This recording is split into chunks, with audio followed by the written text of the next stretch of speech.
Good afternoon, ladies and gentlemen. It's Antony Carpen here, just outside Selwyn College. I'm with Natalie Bennett, the leader of the Green Party between 2012 to 2016. That's exactly right, yep.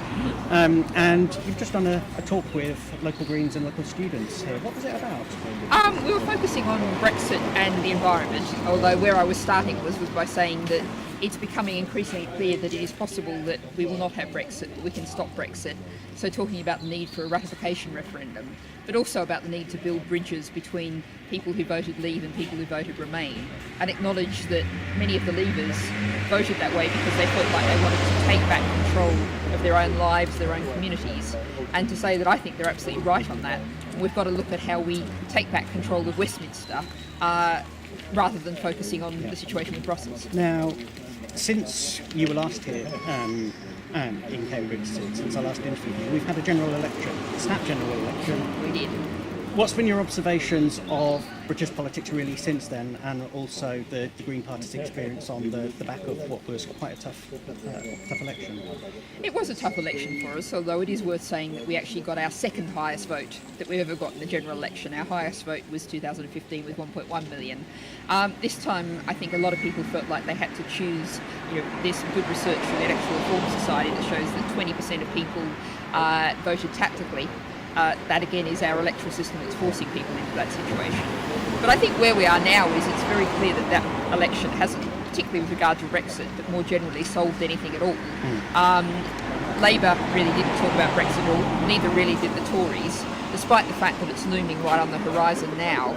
It was the first election, I would say the first post-neoliberal election. Even Theresa May was not really defending austerity, was not defending traditional neoliberal policies. But she didn't have anything coherent to offer. People were reacting against that, but it hasn't set out any kind of roadmap for the future of Brexit or indeed for the future of the country. Now, locally to you, you've been active on a trees campaign in Sheffield, which has hit the national headlines. What's that been about? Right, well, this is actually coming to something of a head tomorrow morning. I'll be on the 5:15 train out of Cambridge tomorrow morning to go and support Councillor Alison Teal, the Green councillor, who faces potentially jail as a result of an injunction that the council took out to try to stop peaceful protest against the felling of street trees. So we've lost more than 6,000 healthy street trees in Sheffield. They're being felled because of what we've got is Amy, which is a privatised contractor. They were handed the contract for 25 years to manage the streets, and they're finding it's cheaper to cut down mature trees than to manage them, replace them with little lollipop trees. So we're losing the air pollution cleaning up that the trees will be providing. We're losing the prevention of flooding. We're worsening the well-being of people. Increasingly we understand those trees are good for people's well-being because the streets are being managed for private profit, not for public good.